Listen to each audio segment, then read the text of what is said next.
आज के दौर में जो हालात है, क्या कोई ड्राइवर दौड़ा करके किसी खेत में गाड़ी थोड़े चढ़ा देता है। अब वो सीधे जा रहा है, उसमें कोई टकरा गया, कोई गलती से घुसा देता है, तो उसमें अगर किसी की मौत हो जा रही है तो इसमें ड्राइवर का क्या दोष है। और इस तरीके के कठोर कानून पर जिसमें लोगों में खासकर ड्राइवरों में बहुत डर है, उन्होंने अपनी ड्राइवर का काम छोड़ करके हो सकता है खेती बाड़ी में लौट जाए या कोई और काम करना शुरू कर दें। तो ये तो कानून निश्चित रूप से डराने वाला है और एक बड़ा गरीब वर्ग इससे बहुत ही डरा हुआ है। इस कानून को वापस ले लिया जाना चाहिए। यह जो कानून है, छोटे जुर्माने की धनराशि को देकर के ड्राइवर रिहा हो जाते हैं।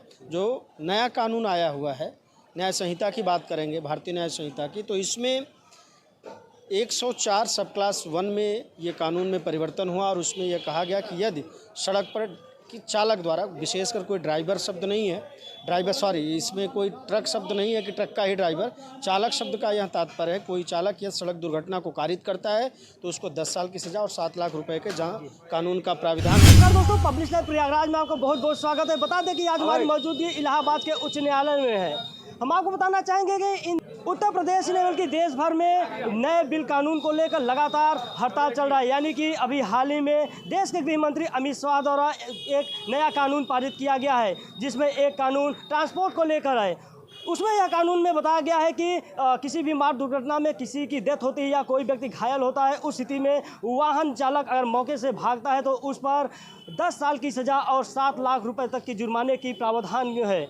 उसी को लेकर आज हम इलाहाबाद उच्च न्यायालय में पहुंचे हैं और हमारे साथ बात करने के लिए बहुत सारे विद्वान अधिवक्ता हैं। आइए हम इनसे जानने का प्रयास करते हैं कि आखिरकार उस कानून को लेकर आखिरकार ऐसा क्या उस कानून में है जिसको लेकर लगातार देश के अलग अलग हिस्सों में ट्रक चालकों के द्वारा, वाहन चालकों के द्वारा प्रोटेस्ट किया जा रहा है। यानी कि अपने काम को छोड़कर उनके द्वारा प्रदर्शन किया जा रहा है। इसके लिए इलाहाबाद उच्च न्यायालय के प्रखर अधिवक्ता है। जी भैया, क्या परिचय? मैं विपिन शुक्ला, अधिवक्ता, माननीय उच्च न्यायालय इलाहाबाद। सबसे पहले आपके चैनल को इस अंग्रेजी कैलेंडर के नूतन वर्ष की बधाई। साथ ही साथ जो आपका मुद्दा है निश्चित तरीके से बहुत ही विचारणीय बिंदु है और सरकार ने जो कानून लाया है, मैं आपको 2 मिनट में बताना चाहूँगा। पूर्व की भारतीय दंड संहिता की धारा 304A में यह प्राविधान था कि अगर किसी तरीके की सड़क दुर्घटना होती है तो उसमें 2 साल की सज़ा और जुर्माने का प्राविधान था। सरकार कानून लाने से पहले एक बिंदु पे ऐसा कहा कि यह जो कानून है, छोटे जुर्माने की धनराशि को देकर के ड्राइवर रिहा हो जाते हैं। जो नया कानून आया हुआ है, न्याय संहिता की बात करेंगे, भारतीय न्याय संहिता की, तो इसमें 104 सब क्लास 1 में ये कानून में परिवर्तन हुआ और उसमें यह कहा गया कि यदि सड़क पर कि चालक द्वारा, विशेषकर कोई ड्राइवर शब्द नहीं है, इसमें कोई ट्रक शब्द नहीं है कि ट्रक का ही ड्राइवर, चालक शब्द का यह तात्पर्य है, कोई चालक यह सड़क दुर्घटना को कारित करता है तो उसको 10 साल की सज़ा और 7 लाख रुपए के जहां कानून का प्राविधान है। साथ ही साथ इस कानून में यह भी है कि यदि वह चालक उस घायल व्यक्ति को सड़क तक पहुंचाता है, पुलिस तक सूचित करता है तो उसके सज़ा में कुछ कमतर किया जाएगा, ऐसा भी प्राविधान किया गया। ये किताब और शब्द की बातें अलग होती हैं।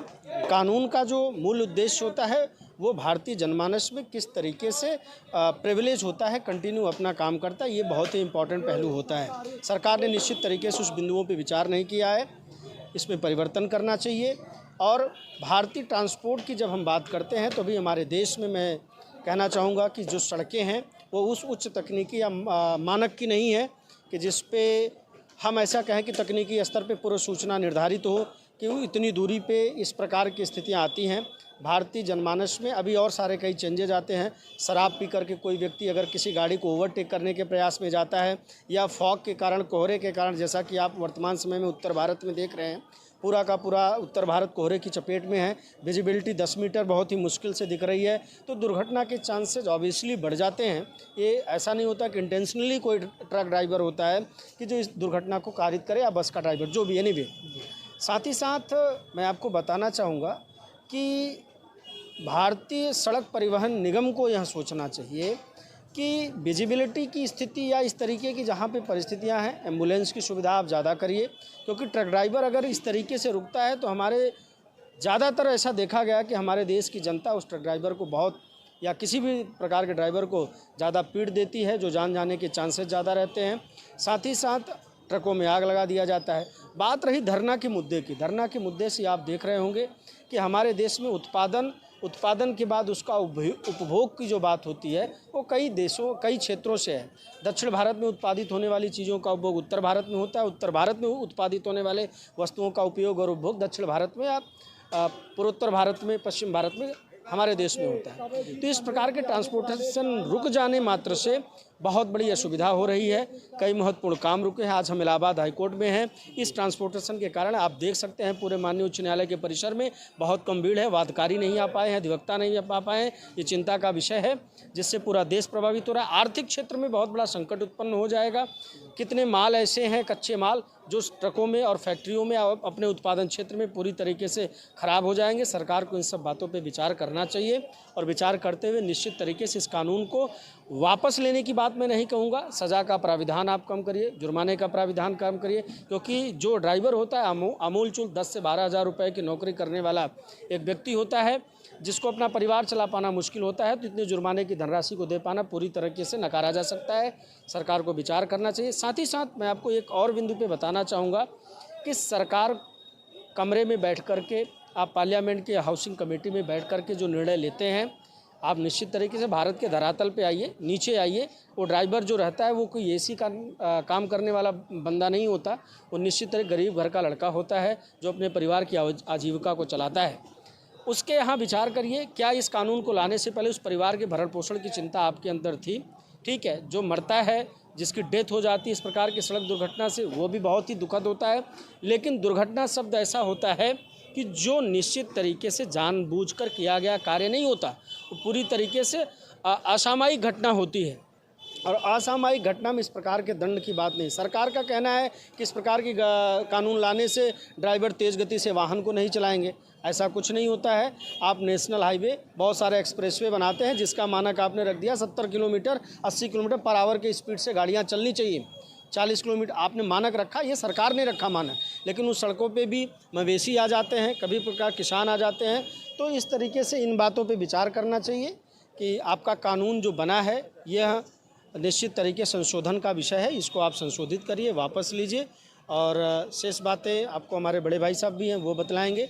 एक बात, क्या आपको नहीं लगता कि जिस तरह से देश के गृह मंत्री ने इस नए कानून को संशोधित किया है, कहीं ना कहीं उसमें पूरी टीम गठित हुई होगी, इस लोगों को, आम जनमानस को ध्यान में रखते हुए इस नए कानून को बनाया गया है? देखिए, सरकार अभी जो कानून ला रही है इसमें निश्चित तरह विधिक कमेटी होती है और विधिक कमेटी निर्णय लगते हैं। मुझे नहीं लगता कि विधिक कमेटी जो बनाई जा रही है वो भारत की ग्रामीण आबादी या भारत के नगरीय आबादी के नीचे के तबके के ऊपर नहीं ध्यान दे रहा है। वो कमरे में बैठ कर के, आप दिल्ली के पार्लियामेंट बोर्ड में बैठ कर के, वहाँ कमरे में बैठ कर के भारतीय कानून नहीं चले। भारत देश है, ये अमेरिका और न्यूजीलैंड, ऑस्ट्रेलिया नहीं है कि जहाँ पे इतना डिजिटलाइजेशन नहीं है। मैं सरकार बहुत डिजिटल युग की बात करती है, अभी भी हाथों में डिजिटल युग की बहुत बड़ी कमी है हमारे भारत देश में।